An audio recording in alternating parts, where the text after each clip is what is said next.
Well, the story of Esther is a kind of rags to riches story. Esther comes from nothing. She was an orphan, and she's a Jewish person, but she lives in the land of Persia. So she's a member of the chosen people of God, but she does not live in the land of God's promise. Instead, she lives in a hostile foreign nation under a hostile king. She does not come from much, but her star is quickly rising, and by the time we get to our portion of her story that we read this morning, we find that Esther has ascended to a royal position. She's become the queen. So Esther was the queen, but we should not make too much of this. After all, the queen who came before her had not fared so well. Her name was Vashti, and she was completely under the thumb of her husband, King Xerxes. Vashti had no power at all.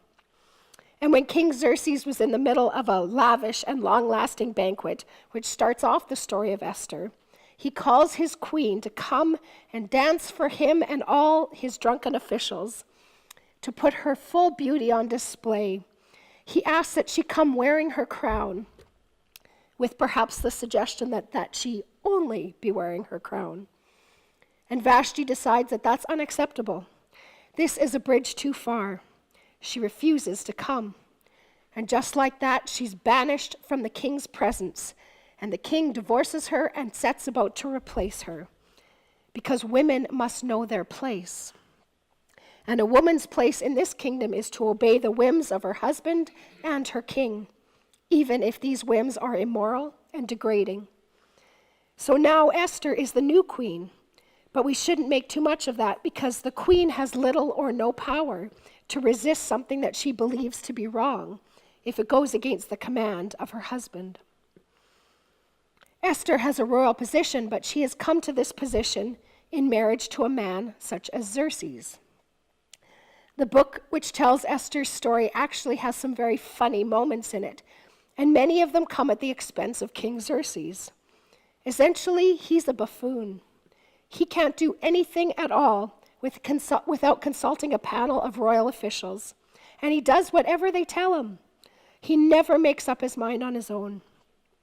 He's easily manipulated by those people that surround him, and he ends up making decrees and pronouncements that are rash and foolish and at one point downright evil, all because he doesn't seem to be able to think for himself about anything. His real love is for feasting, for drinking, and for partying. He likes his wine strong and his women beautiful. He's a clown, which can cause us to laugh until we realize that he's a clown who has power, and people suffer because of it. This man may be a buffoon, he may be a laughing stock of a king, and yet king he is, and his word is law. And he uses his word to banish a wife who displeases him and to sign into law an evil vendetta of one of his top officials. Even though as a character and as a king, Xerxes is laughable, the dark side of the story is that he can still inflict a lot of damage on the lives of the people who are around him, including Esther. So Esther is queen, sure, but she's queen because she's married to Xerxes, the powerful fool. Esther has come to a royal position, but it is in a court that includes the king's advisors, including a man named Haman. And you all know to boo when you hear the name Haman because he's the villain of this story. Now, if you were someone who liked Haman, and if Haman liked you, you might describe him as being crafty or shrewd. He's very able to get done things that he needs to get done. But if you're on Haman's bad side, you would probably call him manipulative or even downright evil. He develops a personal grudge against Mordecai, who's Esther's cousin and who's raised her from childhood, because remember we said Esther was an orphan. And because he feels that Mordecai personally slighted him, he plots to commit genocide against all Jewish people. And he manages to manipulate the king into signing this sick plot as an irreversible edict that goes throughout the entire country. Esther is the queen, but she's queen in a court among despicable, selfish, vindictive, petty officials who run the country for their own benefit, not for the benefit of the people. Esther has come to royal position, but she has done so by concealing who she really is. She's hidden her identity as one of the chosen people of God, which is probably a good thing because Esther's people are the ones that Haman is determined to exterminate. Esther is the queen, but she's in a precarious position. If she's discovered, if people learn who she really is and where she came from, she could lose her life. And the anti-Semitism that we witness in the book of Esther has not gone away to this day. Barely 1 month has elapsed since the latest shooting at a Pittsburgh synagogue. So Esther is the queen, but we should not make too much of this because Esther lives in a very difficult situation. And she has to do what all of us have to do each and every day. We have to figure out, in whatever situation we find ourselves in our day-to-day lives, what it means to be the people of God in this time and this place. What does it mean to be God's servant, God's beloved, God's child, God's chosen? And all of those terms apply to all of you, by the way, in this time, in this place. So don't let the fact that Esther is queen distract you or make you think that she has access to some sort of power or resource that you do not. Esther is actually quite vulnerable throughout this story. One writer says it this way: Esther is an unlikely heroine. She's a mirror image of the Hebrew people in exile. Esther is herself an orphan without security, identity, or the rootedness of family. She appears to be rescued when she's taken in by her cousin Mordecai, who becomes her foster parent. But even this respite is short-lived when she is tapped for the king's harem and taken from the safety of Mordecai's home in Susa and thrust into the intrigue, both the political and the sexual intrigue of the Persian royal court. Add to this list that she is a Jew, another drop in status as an outsider in Persian culture, especially in the royal city of Susa. Esther is a resident alien, a foreigner, a member of this peculiar tribe that Persians tolerate unevenly. So given all of this, our Esther is, in fact, in a fairly dark and difficult place. Now, here's an interesting quote that's popped up a few places lately that I've read it. And as I was reflecting on Esther's story, I thought it fit her story well. It says this: sometimes when you're in a dark place and you feel you've been buried, but you've actually been planted. Esther probably felt rather buried under the weight of an edict going out to destroy her entire people, of hearing the distress that it caused everyone except within the walls of the castle, which of course is where she resided. She probably felt buried under the weight of being in the king's court as queen, but still being in hiding. They didn't know she was a Jew. And there are many people, including modern interpreters of Esther's story, who've been very hard on her for making the decision that she did to join the king's court, to compete in what amounts to essentially a Miss Persia pageant, with the prize for the winner getting to be the king's wife. Especially, they note, contrary to the VeggieTales presentation of this story, that competing in this pageant would have probably put her in a very sexually compromising situation. And that's all just for the chance to be named the queen. Replacing, of course, the banished Vashti and holding no real power of her own.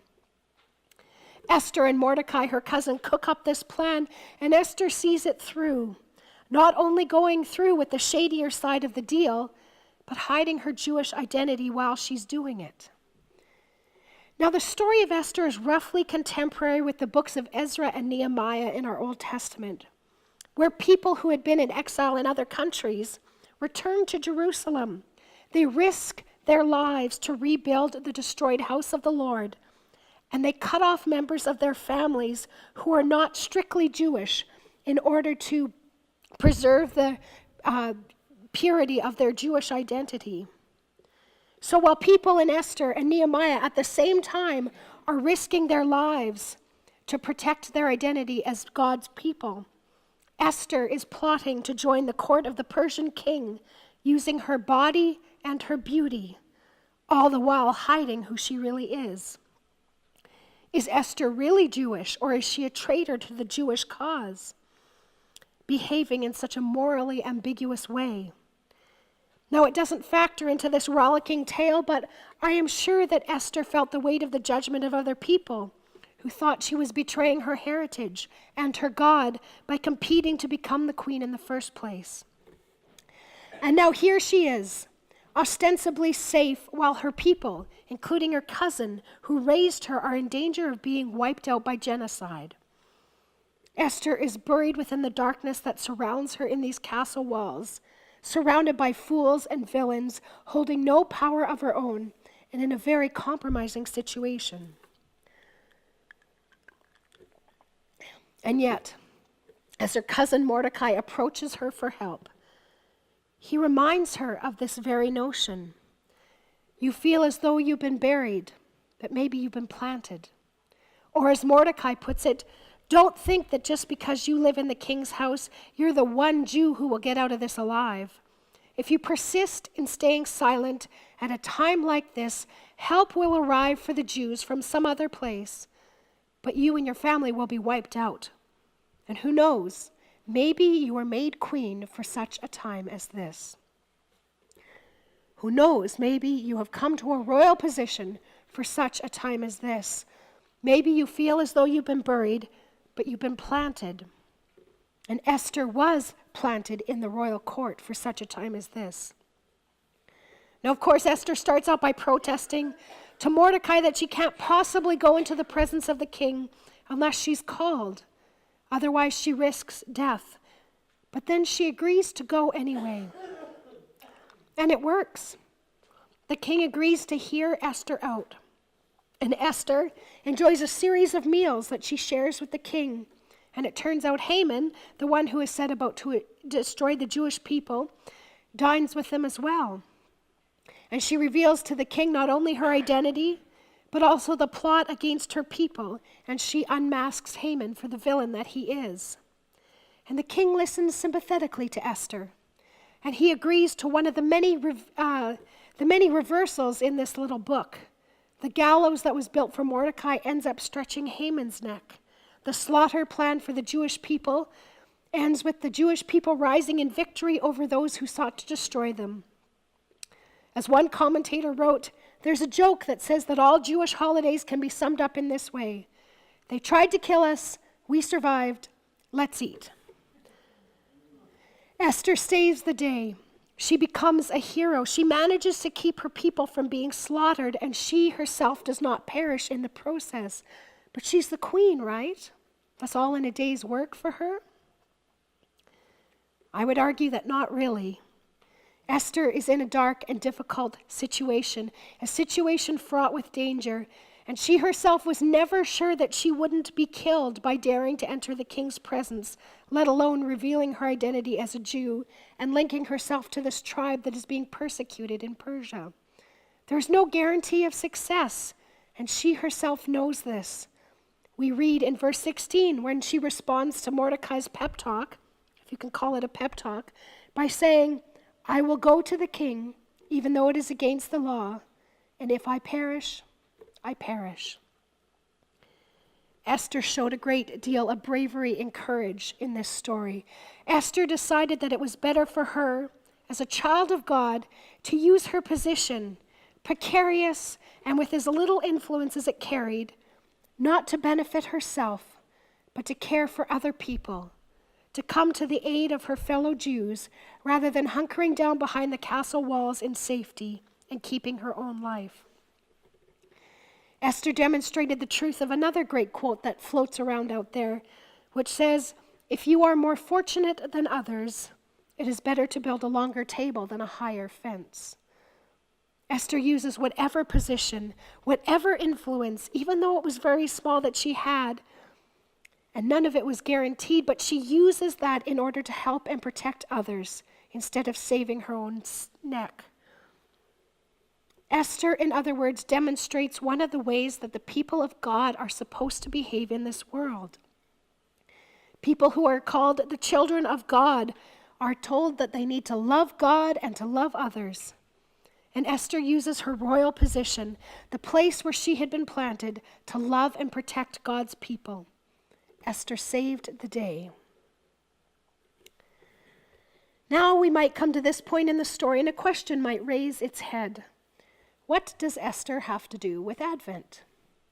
Not really a traditional Advent text, this little story of Esther. And if this question might actually intensify if I point out that Esther was actually one of the more controversial books that was included in the Hebrew Scriptures. It was one of the last to be accepted as authoritative Scripture. And that's probably because throughout the entire book, you can read the whole thing and you will never see the face of God, hear God's name spoken, hear anybody pray. And it takes place outside of Judah and Jerusalem, all the way in that foreign city of Susa in Persia, where Esther and her cousin and all the people at that point are living under a foreign king. You can find the fingerprints of God in this story, but you have to look quite deeply. You have to look beyond the obvious in order to do so. One writer says it this way: God is never mentioned in the book, but Mordecai is sure that help will arise from another place. And Haman's family is sure that he is doomed to fall before Mordecai the Jew.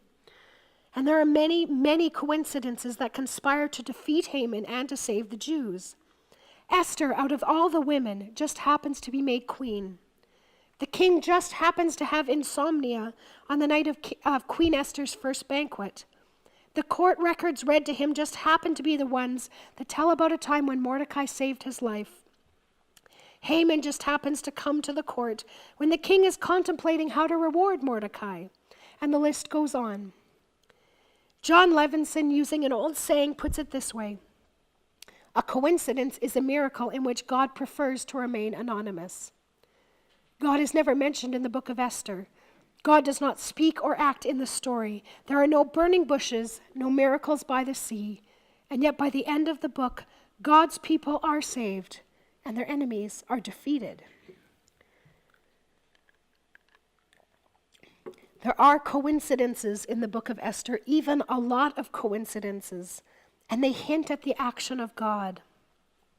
But we see them more by the shadow they cast than by the light they shed. The fingerprints of God in this story are kind of like the wind. You can't really see it, but when you see the rippling heads of wheat, which we like to imagine on cold days like this, or the blowing branches of a tree, you know the wind is there.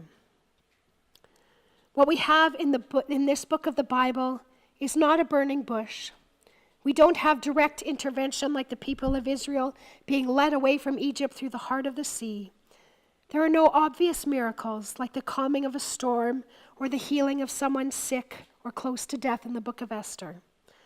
What we have is Mordecai and Esther, two people trying to live out their identity as children of God in the best way they can figure out how. And as we've already said, some people think they went about it the wrong way, that they compromised parts of their lives and their identities when they should not have compromised those in order to ensure that Esther was admitted to the royal court. And yet, despite that controversy, God still planted Esther in exactly the right place at exactly the right time to be the one that saved her people from destruction that was planned for them. One writer puts it this way: Esther's ambitions to be queen compromised traditional Jewish instructions regarding sexual and dietary purity. And yet she displays a moral courage worthy of her Jewish identity.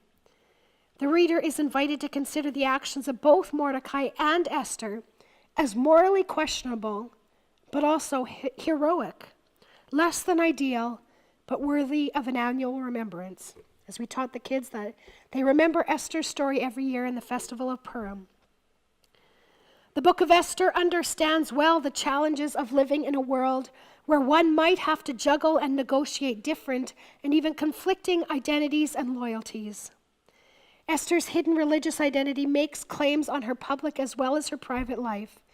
God is at work, yes, but the narrative refuses to trivialize that presence or to trivialize the difficult work of Mordecai and Esther as moral agents in this story by ascribing everything to the transparent will of God in history. So all that's to say that God is certainly present and active in this story, often just outside of the frame that's being captured. But it is up to Esther and Mordecai to look around at their world and decide what action they are going to take as they attempt to live out their identity as children of God. And so in that way is the way that I think this story intersects quite nicely with the celebration of Advent, the time of waiting, of watching and preparing ourselves for the miracle that we know is coming. Although we would probably like to experience these things far more often than we usually do, in our lives today we rarely see miracles such as the burning bush or the crossing of the Red Sea. For Esther, it was the same. On nearly every day of our life in this world, as one writer says, God is subtle to a fault. And yet, if we have the eyes to see and the ears to hear, we may be able to discern where God is acting in our lives. We're still a few weeks away from the heavenly host announcing to the startled shepherds that the virgin has given birth.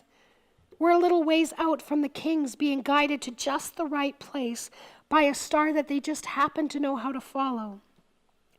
We are a few weeks away from Mary holding the miracle that was promised to her in her arms.